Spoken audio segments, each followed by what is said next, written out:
अस्सलामुअलैकुम नाज़रीन, खुशामदीद कहते हैं प्रोग्राम। आप देख रहे हैं फ्रंट पेज। आज की खबरें देखते हैं, काफ़ी खबरें हैं और उन पे हम बात करेंगे तफसीली तौर पर, ना सिर्फ उन खबरों पर बल्कि उनसे ज़्यादा मज़ीद आगे की तरफ एक हमारे सामने आज मौजू है, उस पर बात होगी। रोज़ाना एक्सप्रेस की सुर्खी, गुर्बत मुकाओ एहसास और किफ़ालत प्रोग्राम का इजरा, 80 अरब के मज़ीद फ़ंड देंगे वज़ीर आज़म। गरीबों को दी जाने वाली इमदादी रकम 5,500 कर देंगे। स्ट्रीट चिल्ड्रन, ख्वाजा सराओं, बेवाओं, बेघर अफराद, खाना बदोशों, भट्टा मजदूरों और डेली वेजेस को मदद फराहम करेंगे। आइन में तरमीम करके गुर्बत के ख़ात्मे के लिए नई वजारत कायम की जाएगी। यूरोप ने रियासत मदीना के उसूल अपनाए और आगे निकल गया। गुर्बत का खात्मा जिहाद है, इमरान खान का खिताब। नैब को पेशी इत्तला के बगैर किसी भी मुलजिम की गिरफ्तारी का मुकम्मल इख्तियार है। सुप्रीम कोर्ट नैब ऑर्डिनेंस में पेश की इत्तला देने की कोई पाबंदी नहीं। ठोस शवाहिद मौजूद हों तो मुलजिम को गिरफ्तार किया जा सकता है। उम्मीद है नैब इख्तियारात का गलत इस्तेमाल नहीं करेगा। ऑर्डर जस्टिस अजमत सईद ने तहरीर किया। FBI ने टैक्स चोरों से 13.5 अरब वसूल कर लिए। नाई, प्लम्बर्स, रेडीबान, मोबाइल फ़ोन टैक्स क्यों दें? अदालत उज़्मा 1 साल में वसूल टैक्सेस की तफसील तलब। मुल्क चलाने के लिए रेवेन्यू चाहिए। कवानीन मुअत्तल किए बगैर टैक्स वसूली कैसे मुअत्तल हो सकती है? अदालत। नए पाकिस्तान में दहशतगर्द तंजीमों के लिए कोई जगह नहीं, इमरान खान। तो ये रोज़ाना एक्सप्रेस की अहम खबरें हैं। इसके अलावा कठपुतली हुकूमत को नहीं मानते, तब्दीली सरकार मुआशी दहशतगर्दी कर रही है, बिलावल भुट्टो का कहना है। ये रोज़ाना जंग की खबरें। 25% आबादी को रोटी, 40% को बुनियादी सहूलतें मुयसर नहीं, 41% बच्चों के कद छोटे रह जाते हैं। ठेकों में करप्शन मसाइल की जड़। BISP की चेयरपर्सन सानिया निश्तर। रोटी कपड़ा मकान का सेहत तालीम बुनियादी हक होंगे। रोटी कपड़ा मकान, सेहत तालीम और आइन में तरमीम की जाएगी। इमरान खान साहब। पसमानदा तबकात के लिए 80 अरब का इजाफी, 57 लाख खवातीन के सेविंग अकाउंट्स बनाए जाएंगे। गरीब औरतों को मुर्गियाँ बकरियाँ देंगे। बेसहारा अफराद के लिए पनाह गाहें बनाई जाएंगी। बिलासूद कर्ज़ों के लिए 5। पावर्टी एलिविएशन फ़ंड में 25 अरब मुख्तस। 1200 देहात में कनेक्टिविटी तारीख का बेहतरीन बल्दियाती निज़ाम लाएंगे। तखफीफ गुर्बत प्रोग्राम की इफ्तिताही तकरीब से खिताब। ठोस सबूत और माकूल मवाद पर नैब किसी को भी बग़ैर पेशगी इत्तला गिरफ्तार करने का इख्तियार रखता है सुप्रीम कोर्ट। तो यही अहम खबरें सामने नज़र आ रही हैं। पुलवामा हमला, पाकिस्तान ने भारतीय डॉजियर का जवाब भेज लिया, मज़ीद सबूत मांग लिए। क्रिकेट के हवाले से भी वज़ीर आज़म साहब ने कुछ बातें की हैं। पाकिस्तान ऑस्ट्रेलिया से 2 वनडे मैचों की सीरीज़ हार गया। आपको पता है क्रिकेट ठीक करनी है तो मसलहतें ख़त्म करें। वज़ीर आज़म ने बोर्ड का प्लान मुस्तरद कर दिया। PM's remarks on Afghanistan reported out of context. Foreign Office Dawn की खबरें। Imran launches ambitious scheme to reduce poverty. और Tribune FATF affiliate not happy with steps to block banned group funding. FATF का आपको पता है कि मामला हमारे साथ चल रहा है। Express Tribune PM roles out ₹80 billion anti poverty plan. और न्यूज़ की खबरें देख लेते हैं। Only tax payer should pay tax on mobile phones, supreme court. तो नाज़रीन ये खबरें, और हमारे साथ जनाब जाहिद फारूक साहब मौजूद हैं जो जॉइंट डायरेक्टर हैं URC urban resource centre.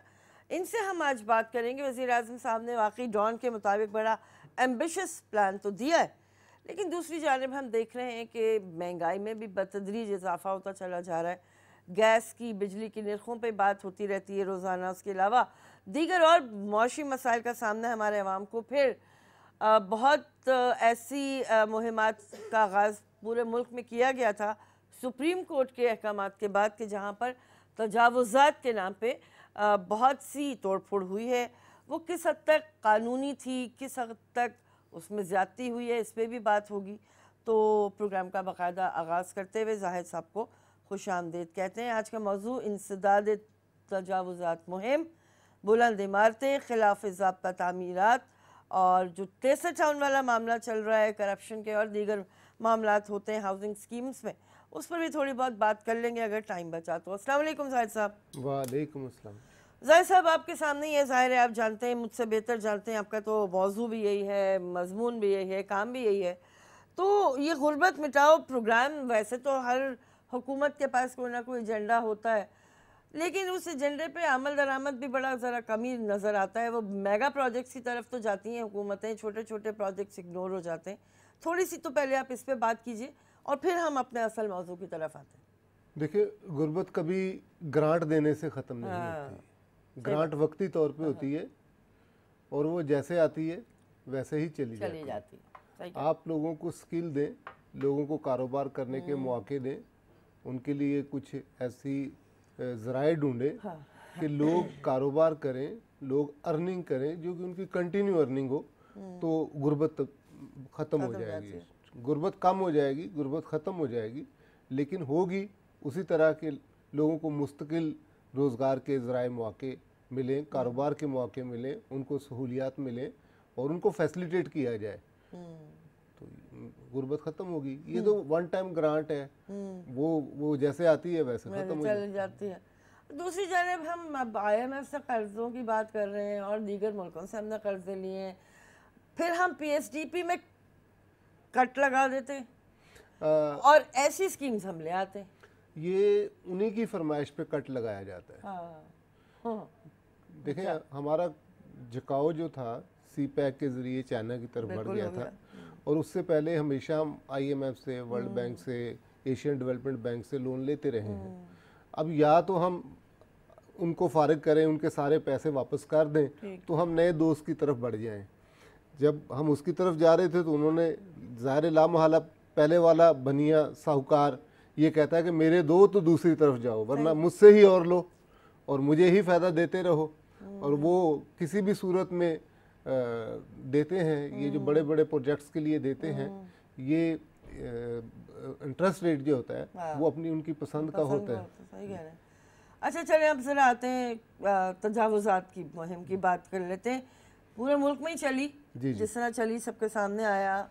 Karachi में ज़्यादा लगता है कि अग्रेसिव तरीके से ये मुहिम चलाई गई थी, फिर इसमें मेयर कराची को भी बड़ा तनकीद का सामना करना पड़ा। सिंध हुकूमत ज़रा खामोश सी नज़र आई, पीछे बैक सीट पे नज़र आई बैठी हुई। तहरीक इंसाफ ने इसके ख़िलाफ़ आवाज़ उठाई। तीनों पार्टियां अपने तौर पे अलग अलग काम करती हुई नज़र आई और आवाम जो हैं उनको कुछ नहीं पता कि अब उन्होंने किधर जाना है। अभी परसों ही की खबर है कि कुछ नए कमर्शियल सेंटर्स, यानी नई मुहिम होगी जो ली मार्केट वगैरह। जी जी जी, तो क्या उस पर क्या इस वक्त अपडेट है? देखिए, इन्होंने सुप्रीम कोर्ट में बल्दिया उज़्मा कराची के ज़िम्मेदारान ने ये कहा है कि हम कोई 1955 शॉप्स को डिमोलिश करेंगे। एक तरफ हम गुर्बत मटाओ की बात करते हैं, दूसरी तरफ हम सेटल्ड इश्यूज़ को दोबारा से लाते हैं कि उनके ऊपर लोग जो हैं वो बेरोज़गार हों। जब आप ये काम करेंगे इस तरह के, ठीक है, लोगों को इंक्रोचमेंट नहीं करनी चाहिए, लोगों को सड़क के ऊपर नहीं बैठना चाहिए, तजावज़ात नहीं करनी चाहिए, लेकिन कुछ अर्सा जब वो यहाँ पे बैठे हैं, कारोबार कर रहे हैं और आपका एजेंडा भी ये है कि किसी भी ज़रिए से लोगों को गुर्बत ख़त्म करनी है, तो ये तो गुर्बत बढ़ाने की तरफ हम सोचते हैं कि कदम बढ़ाया जा रहा है। जैसे ये एम्प्रेस मार्केट जब बनाई गई थी तो 1.5 लाख की कराची की आबादी थी। आज कराची की आबादी 2 करोड़ से ज़्यादा की है। अब अगर कोई ये कहे कि उतने लोग एम्प्रेस मार्केट में आए, उतनी ही दुकानें हों जितनी 1900 के शुरू में थी या 1950 में थी या 1947 में थी, तो ये मुमकिन कैसे होगा? सही है। लोग आएंगे, जहाँ पे शहर होता है, जहाँ पे कारोबार होता है, लोग आते हैं, लोग आके कारोबार करते हैं, लोग रोज़गार हासिल करते हैं। कराची शहर में क्या अट्रैक्शन है? यही है ना कि यहाँ तालीम के मौके हैं, यहाँ हेल्थ की फैसिलिटीज़ हैं, यहाँ रोज़गार है, सेफ्टी तहफ़्फ़ुज़ अब किसी हद तक कुछ फिर इम्प्रूव हुआ है, वरना यहाँ से लोग जाना शुरू हो गए। कहने का मकसद ये है कि ये एक सेटल्ड इशू थी, सही बात, जिनको आपने छेड़ के दोबारा से लोगों में बदअमनी, लोगों में बेचैनी पैदा कर दी है। और अभी एम्प्रेस मार्केट का आपने जिक्र किया, चारों तरफ अभी भी मलबा पड़ा हुआ है। मेरा तकरीबन हर तीसरे चौथे दिन उस इलाके का चक्कर लगता है, तो वहाँ पे तो अभी एक पैसे का काम होता नजर नहीं आ रहा। कॉलर है जी, अस्सलाम वालेकुम। वालेकुम अस्सलाम। बड़ी माजरत के साथ कहना चाहता हूँ कि मैं इस बात से मुत्तफिक नहीं कि इंक्रोचमेंट हो। बेरोजगारी तो कोई भी नहीं चाहता, ना मैं चाहता हूँ कि किसी आदमी को बेरोजगार किया जाए। ठीक है, लेकिन मैं अपना जाती पर्सनल एक्सपीरियंस शेयर कर रहा हूँ कि मैंने सिर्फ इंक्रोचमेंट की वजह से 20 साल से सदर गया नहीं कि यार गाड़ी कहाँ पार करूँ। हाँ सही बात है। कारोबार को खराब किया जाता है चंद लोगों की वजह से। आप प्रॉपर तरीके से उसको करें, हाँ, ताकि लोग आने वाला कस्टमर नहीं आएगा तो आपका बढ़ेगी कैसे, गुर्बत कैसे खत्म होगी, बिजनेस कैसे होगा। ठीक है जनाब, बिल्कुल ठीक है। ये भी नुक्ता नजर है कि अब वहाँ पे अंदर घुसने की जगह नहीं है, तो फिर आपका कारोबार क्या? देखिए, हम लोग आदी हो गए हैं कि अपनी शॉप के सामने गाड़ी लाएं। हाँ ये भी है। गाड़ी के लिए पार्किंग प्लाजा करोड़ों रुपए की खर्चे से बनाया गया है, लेकिन वहाँ कोई जाता नहीं है। 700 गाड़ियाँ पार्क करने की वहाँ पे कैपेसिटी है, और वहाँ पे मुश्किल से 40 से 50 अच्छा, वो इतना दूर भी नहीं है एम्प्रेस मार्केट से, तो आदत नहीं है। आदत की वजह। अब पाकिस्तानी या कराची वाले, हम शहरी इलाके के रहने वाले, अपने घर से कोई 1000 गज दूर जाना हो, ठीक है, तो भी मोटरसाइकिल पे निकालते हैं। सही बात। हमारी कोशिश होती है कि गाड़ी हमारे दरवाजे के सामने हो। सर्कुलर रेलवे फेलियर उसका बड़ा सबब ये था। वैगन, मजदा, कोच, बस आपको अपने दरवाजे के पास छोड़ती थी, दरवाजे के सामने से उठाती थी। अब ट्रेन तो आपके दरवाजे के पास नहीं आएगी, तो ट्रेन में लोग बैठते नहीं है। सही है। तो ये सबब है। हमें थोड़ी सी अर्बनाइजेशन की तरफ जब हम जाते हैं, जिस शहर में आबादी बढ़ती है, उस शहर के लोगों को कुछ चीज़ों की तरफ अपनी आदतें बढ़ानी पड़ती हैं। अच्छा, इसमें एक और बात मैं आपसे ज़रूर पूछूंगी, क्योंकि मेरा तो तकरीबन जब भी मैं बाजार जाती हूँ झगड़ा ही होता है उन लोगों से जो पार्किंग फ़ी ले रहे होते हैं। ज़रा उस पर बात करनी है मुझे। अस्सलाम वालेकुम। अस्सलाम वालेकुम। वालेकुम अस्सलाम जनाब। फिजा बीबी कैसे हो? जी अल्हम्दुलिल्लाह, फरमाइए। ठीक ठाक, खैरियत है। अच्छा, मैं ये गुर्बत की बात आप कर रहे हैं ना? जी जी जी बिल्कुल। देखो ना, एग्जैक्ट बात करनी चाहिए। गुर्बत रब ने रखी है दुनिया में, और ऊंचाई भी रब ने रखी है। गुर्बत और मालदारी ये रब ने रखी है, इंसान ये नहीं खत्म कर सकता। ठीक है। ये हुकूमत सिर्फ करप्शन खत्म करे, बेईमानी खत्म करे, गुर्बत खुद ब खुद खत्म हो जाएगा। बिल्कुल ठीक है जी, बहुत शुक्रिया। कुछ उसूल होने चाहिए ज़िंदगी गुजारने के, उन पे आप अमल करेंगे तो आप अपनी बेहतर कर लेंगे ज़िंदगी। बिल्कुल सही है जनाब। अच्छा, मैं ज़रा जाहिद साहब से ये सवाल करती हूँ, जो मैंने किया था वो तो चले एक दीगर सवाल था, लेकिन उस पर भी मैंने ज़रूर बात करनी है। सुप्रीम कोर्ट ने जो केएमसी ने जो सुप्रीम कोर्ट में अपना प्लान पेश किया है, उसमें वो कह रहे हैं कि ली मार्केट की 703, जुबली मार्केट की 447, औरंगज़ेब मार्केट की 180, बहादुर शाह मार्केट की 148 दुकानें जो हैं वो मस्मार कर दी जाएंगी। मदीना क्लॉथ मार्केट की 137, ताजमहल मार्केट की 108, पिचर रोड की 102, अकबर रोड मार्केट की 95 और उर्दू बाज़ार की 67 दुकानें गिराई जाएंगी। इनका कहना ये, बल्दिया उस्मा कराची की रिपोर्ट के मुताबिक कि दुकानदारों को पहले ही नोटिस जारी किया जा चुका है, लेकिन मुझे ये नहीं पता कि इस नोटिस के बाद मुतबादिल पे क्या बात हुई है, उस पर भी बात होनी चाहिए थी। तो जाहिर साहब से ये ज़रूर पूछेंगे कि जब इतनी सारी दुकानें गिराने की बात हो रही है तो फिर ये लोग अपना कारोबार किस जगह पे कर पाएंगे। हमारे साथ कॉलर है। अस्सलाम वालेकुम। अस्सलाम वालेकुम। वालेकुम अस्सलाम। आपका प्रोग्राम अवामी मसाइल से भरपूर सारी बातें होती हैं। शुक्रिया। मुझे सिर्फ दो बातों से मुतालिक बात करनी थी कि आजकल जो ये शहर के अंदर बेइंतहा खुदाई हुई है, इसके बारे में कुछ यानी पता चलता है कि ये कौन लोग हैं, क्या है, किस तरीके से? क्योंकि प्लानर जो है ना, उनकी कहीं से भी प्लानिंग लगती नहीं है। नहीं, सही कह रहे हैं। एक रोड बनी एक दिन हमारे यहाँ फेडरल बी एरिया में, जो बनी हुई सड़कें हैं, अब एक नया सिलसिला शुरू हुआ है कि केबल डल रही है। जब इनसे पूछा गया कि भाई किस बात की, कहते हैं ये ऑप्टिक की है और तमाम चीजें इस पर आ जाएंगी। मैंने उनसे कहा भाई तुम्हें पता है कि यहाँ पर हर थोड़े दिन बाद कुछ ना कुछ रोड कम बनती है और उसकी तबाही ज्यादा होती रहती है। सही कह रहे हैं। और दूसरी बात जल्दी से दूसरी बात ये कि हमारे यहाँ जो इस तरफ फेडरल एरिया में यासीनाबाद की तरफ फ्लैटों की भरमार है, ये सीवरेज की लाइनें बिल्कुल गल सड़ गई हैं हर वक्त यहाँ पे। यानी नमाज पढ़ने आप जाइए, भरा पड़ा होता है पानी गटर। नोटेड बिल्कुल। ब्रेक के बाद बात करते हैं। प्रोग्राम आप देख रहे हैं फ्रंट पेज। खुशामदीद नाज़रीन, प्रोग्राम आप देख रहे हैं फ्रंट पेज। ब्रेक पे जाने से पहले बहुत सारी बातें हमारे सामने आ चुकी हैं और उन पर हम बात करते हैं। एक तो जाहिद साहब, ये जो KMC ने जो गैर कानूनी तामीरात के हवाले से रिपोर्ट जमा कराई है, थोड़ी सी इस पर बात कर लीजिए। उसके बाद फिर ये जो सवालात अब उठ रहे हैं, एक तो शहर में खुदाइयों का सिलसिला कभी बंद ही नहीं होता, इसमें किसका फ़ायदा होता है? एक तो ये बताइएगा कि कॉन्ट्रैक्टर का फ़ायदा होता है, आवाम का फ़ायदा होता है, किसका फ़ायदा होता है? दूसरी बात ये थी, तीसरा जो सवाल था, गैर कानूनी तामीरात सब जानते हैं पूरे, आपने जिस तरह अभी सर्कुलर रेलवे की बात की थी कि वहाँ पे भी जगह जगह तजावुज़ात कायम हैं, ज़ाहिर है वो जगह ही पूरी हड़प हुई हुई है, तो बिल्डिंगें खड़ी हुई हैं, उनका क्या होने जाएगा?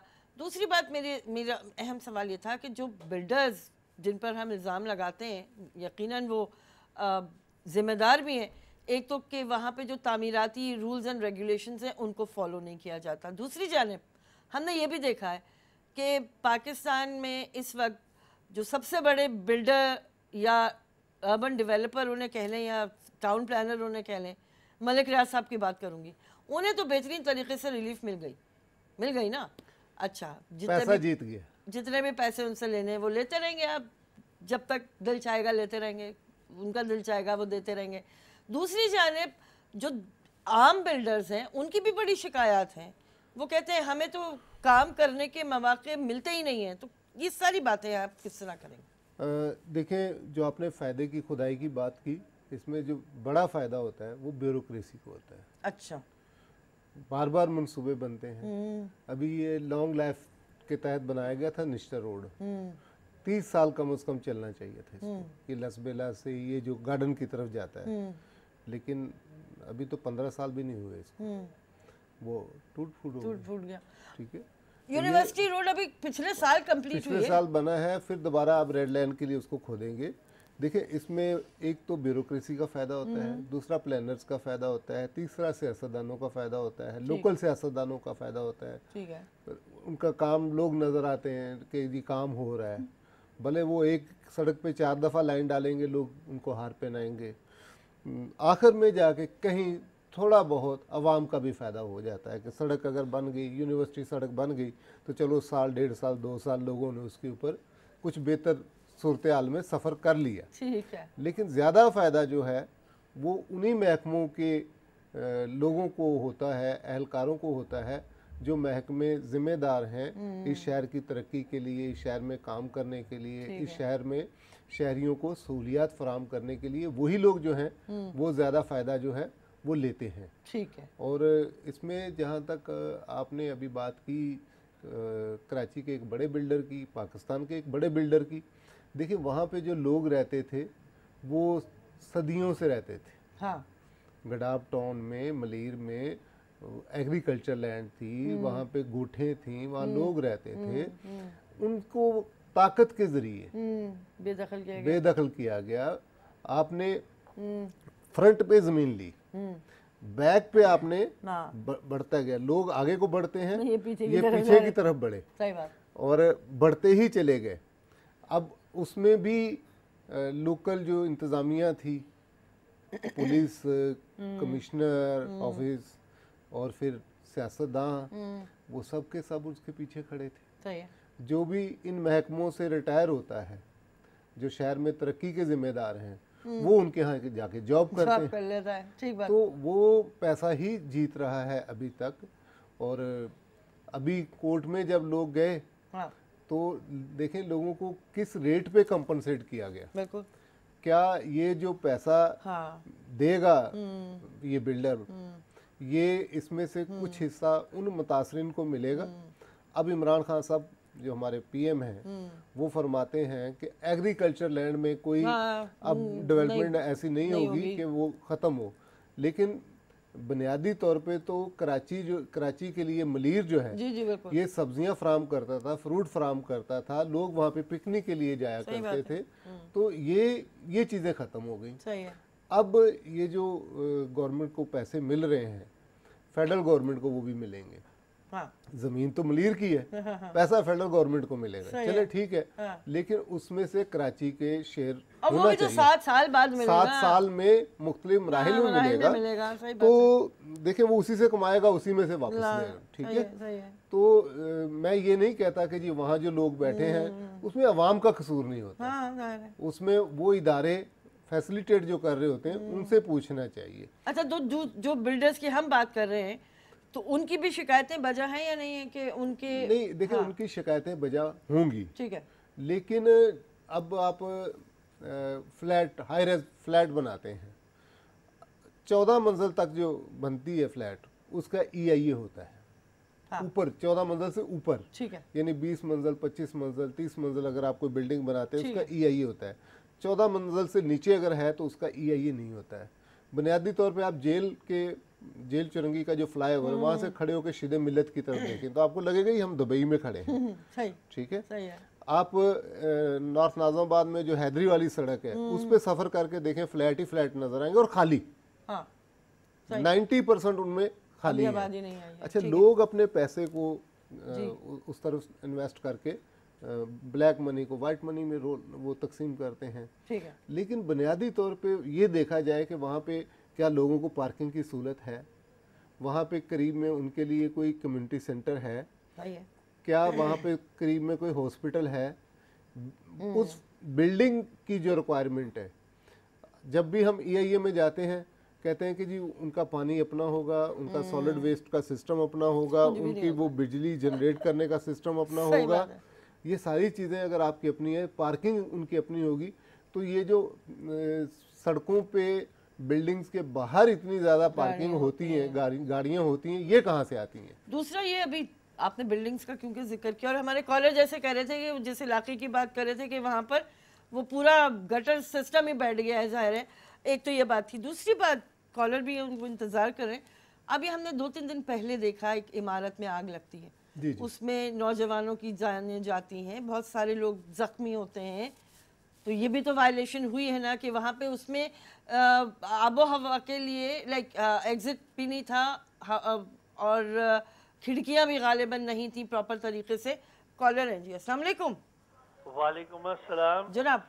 देखें जी, सिंध गवर्नमेंट ने जो ये मलीर डेवलपमेंट अथॉरिटी बनाई है उसके बनाने की वजह ये है कि हेलो जी जी, तो इसके बनाने की वजह यही थी कि इसमें करप्शन अपने उरूज पर हो, ठीक है, जमीनें बांटी जाए, सब कुछ किया जाए, सही है। अब आप बताएं कि मैं तो कहता हूँ कि सुप्रीम कोर्ट की तरफ से एक ऑर्डर निकलना चाहिए कि सिंध गवर्नमेंट KMC कोई भी नई स्कीम नहीं निकालेगी, ठीक है, इसलिए कि 94 में KMC ने एक स्कीम निकाली थी, लांडी कॉटेज इंडस्ट्री और औरंगी कॉटेज इंडस्ट्री, ठीक है। लोगों ने पैसे जमा कराए, आज तक उनको प्लॉट नहीं मिले।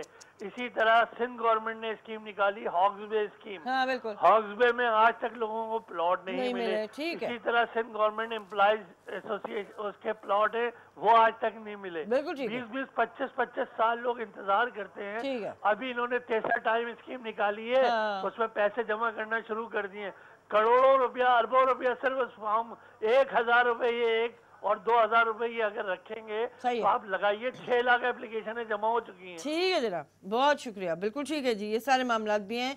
तो जो बात हम कर रहे थे जी, देखिए जो भी ये फरमा रहे हैं, हाँ, रिहाइश हर एक की ज़रूरत, ठीक है। जब सरकार के इदारों की तरफ से, सरकार की तरफ से, हाँ, चाहे वो सिंध हो, चाहे वो कराची कोई KMC हो, चाहे वो फेडरल गवर्नमेंट हो, जब तक इन इदारों की तरफ से हाउसिंग स्कीमें नहीं आएंगी और आवाम की अफोर्डेबल नहीं होंगी, ठीक है, लोग कच्ची आबादियाँ डेवलप होंगी। सही बात। अब आपने बहरिया टाउन बना दिया, उसके सामने डिफेंस बना दिया, अब वहाँ पे की जो लैंड की कीमत है, प्लॉट की कीमत है, क्या वहाँ पे हजाम की ज़रूरत नहीं होगी, सब्जी बेचने वाले की ज़रूरत नहीं होगी, मासियों की ज़रूरत नहीं होगी, ड्राइवरों की ज़रूरत नहीं होगी, वहाँ पे अखबार बेचने वाले की ज़रूरत नहीं होगी। तो इनके लिए आपने क्या किया, साथ में उनकी आबादी, फिर एक कच्ची आबादी साथ बनेगी, बिल्कुल बनेगी। वहाँ ये लोग तो हैं, हाँ, जो आपके घर को चलाने के लिए, आपकी फैमिली को सिक्योरिटी फ्राहम करने के लिए, आपको तहफ़्फ़ुज़ देने के लिए, हाँ, ये फैसिलिटेट कर रहे हैं ना, सपोर्टिव ये लोग हैं। तो इनको अब बोझ समझते हैं जबकि ये हमारे माशरे की अपर क्लास और दोनों का एक साथ है। अब देखें, कल मैंने विजिट किया PWD, ये अलकरम स्क्वायर के पीछे फ्लैट है फेडरल गवर्नमेंट के। ठीक है। PWD ने वहाँ पे ख्याल आ गया कि शहर में दूसरे एम्प्रेस मार्केट में मकान टूटे हैं, लंडा बाजार में मकान टूटे हैं, फ्रेम मार्केट टूटी है, तो हम क्यों पीछे रहें। ठीक है। सेटल्ड केस को उन्होंने भी उठा दिया और वहाँ पे लोग बैठे थे, गलत बैठे थे। मैं इस बात को मानता हूँ कि शायद वो गलत बैठे हों, लेकिन आपने उनके साथ प्रॉपर बैठ के बात करें। आप उनको कहें कि जी ये जगह आपने जो ऑक्यूपाई की है ये ग्राउंड की जगह है, इन्हीं फ्लैट वालों की जगह है और उन्हीं फ्लैट वालों ने बैठाई है। ठीक है। सियासी बुनियादों पे बैठाई है, माशी बुनियादों पे बैठाई है। लोग अपने कारोबार के लिए देखें, इस शहर में जो सूरत-ए-हाल रही, कोई भी ये नहीं चाहता था कि वो अपने हम अकीदा से दूर जाए। सही। कोई भी नहीं चाहता था कि वो उस जगह से दूर जाए जहाँ उसकी जुबान बोलने वाले लोग हैं। सही है। लेकिन अब वो हो गया। अब आप इस मसले का हल ढूंढें, फ्लैट बनाएं, उन लोगों को कंपनसेट करें, उनसे किस्तों में पैसे लें, लेकिन वो जहाँ पे हैं वहीं पे उनको रखा जाए। वहाँ उनकी रोजगार है, वहाँ उनके बच्चों की तालीम है, वहाँ वो वोटर हैं, वहाँ वो एजुकेशन लेते हैं, वहाँ वो हेल्थ की फैसिलिटी लेते हैं। अब यहाँ से उनको 30, 40, 50 किलोमीटर अगर आप दूर भेज देते हैं तो वो तो बेचारा खर्च हो जाएगा, उसकी फैमिली खर्च हो जाएगी आने जाने में। ठीक है जी। अस्सलाम वालेकुम। आपके मेहमान के खिदमत में भी सलाम। वालेकुम सलाम जनाब। देखिए, आप जाके किसी भी आजकल डिपार्टमेंट में देख लें, KDA, SBSP, फला जो वहाँ कोई काम नहीं कर रहे हैं। वहाँ कहते हैं जी ये नैब गुजर रही है, यहाँ पे एंटी गुजर रही है, FIA गुजर रही है। मतलब अब काम ही बंद हो गए, तो बताइए शहरी मसाइल हल ही कैसे होंगे। सही है बिल्कुल ठीक है जनाब। ये भी एक मसला चल रहा है, इस पे आज का मौजू नहीं है लेकिन अहम नुक्ता है, बात जरूर करेंगे। अच्छा, मैं जो सवाल आपसे पूछ रही थी ना, एक तो यही वो जो हमने काफ़ी सारी चीज़ें तो कवर कर ली, पार्किंग का ज़रा मसला मुझे बताइए कि मेरी नॉलेज में तो ये है कि जो भी आपसे पार्किंग फ़ी ले रहा है वो गैर कानूनी काम कर रहा है, लेकिन वो तो पर्चियाँ देते हैं और वो तो बड़ी दुहाइयाँ देते हैं कि नहीं मैडम देखें हमें तो फिर ये और वो। क्या हकीकत क्या है? जो KMC के रेट हैं वो है 10 रुपये मोटरसाइकिल, ठीक है, 20 रुपये कार, ठीक, और उसके अलावा जैसे गाड़ी बड़ी हो जाती है अच्छा तो ट्रक तक वो 100 रुपये तक जाते हैं। अच्छा, लेकिन वहीं उनके पास 2-3 किस्म की पर्चियाँ होती हैं।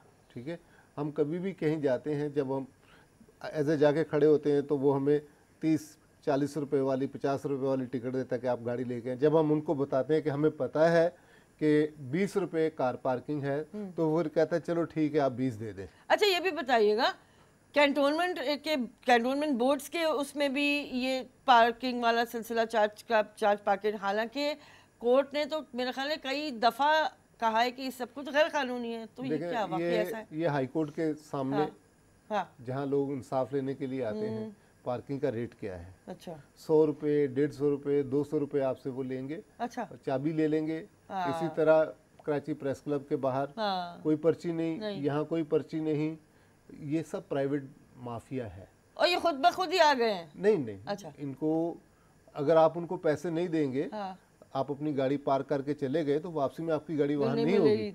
वो वही निशानदेही करेंगे, आइडेंटिफाई करेंगे पुलिस वालों को कि ये गाड़ी पार्किंग पे इन्होंने हमें खुश नहीं किया, हम आपको खुश नहीं करेंगे, तो वो कहेंगे ठीक है हम उठा के ले जाते हैं।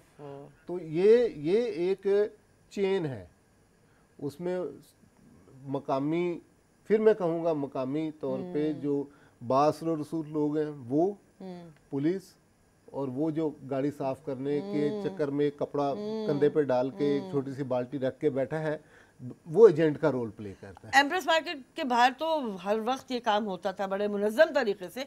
मेरा भी बड़ा दिल चाहा कि मैं भी पार्किंग अभी भी होती है वहाँ। हाँ, वो पैसे लेता है। बिल्कुल, हम उनके लिए काम करने जाते हैं, वो हमसे पैसे लेता है। तो ये देखें, एम्प्रेस मार्केट में लोगों को कहा गया कि हम आपको मतबादल दुकानें दे दें। अब हमें ये बताएं कि पार्किंग प्लाजा में कहा गया कि चलिए ठीक है वहाँ पे बैठा, 6ठे फ्लोर पे अगर आप सब्जी वाले को दुकान दे देते हैं फ्रूट बेचने, और कौन आएगा वहाँ? आपको चाहिए कि सदर में 1-2 और सड़कों को पेडेस्ट्रियनाइज कर दें, पैदल चलने वालों के लिए रख दें, वहाँ पे ये हॉकर आए और उनके पास मूवेबल वो सिस्टम हो, ठेला वेला जैसे वो बोरी बाजार वाली सड़क को आपने किया, वो जाए, लोग वहाँ पे काम करें, लोग वहाँ से गुजरे, और ये लोगों को फैसिलिटेट कर रहे हैं ना, किसी और को तो नहीं कर रहे, इसी शहर के लोगों को कर रहे हैं। शाम को वो अपना ठेला वेला जो भी उनका सामान है कहीं रखें और चले जाएं, कल आए फिर लगा लें। लेकिन 2-3 सड़कों को इस तरह करने से ये मसला हल हो जाएगा। हल ना हो तो कम से कम हो जाएगा। लेकिन आपके पार्किंग प्लाजा पे 6 फ्लोर पे, 5 फ्लोर पे, 4th फ्लोर पे कोई सब्जी बेचने वाला नहीं जाएगा। सही बात है। चलिए, बहुत शुक्रिया जाहिर साहब, हमने काफ़ी कोशिश की कि इस मौजू को ज़रा समेटें। मौजू ज़रा तवील है, किसी और वक्त ज़रूर बात करेंगे। इजाज़त दीजिए, अल्लाह हाफ़िज़।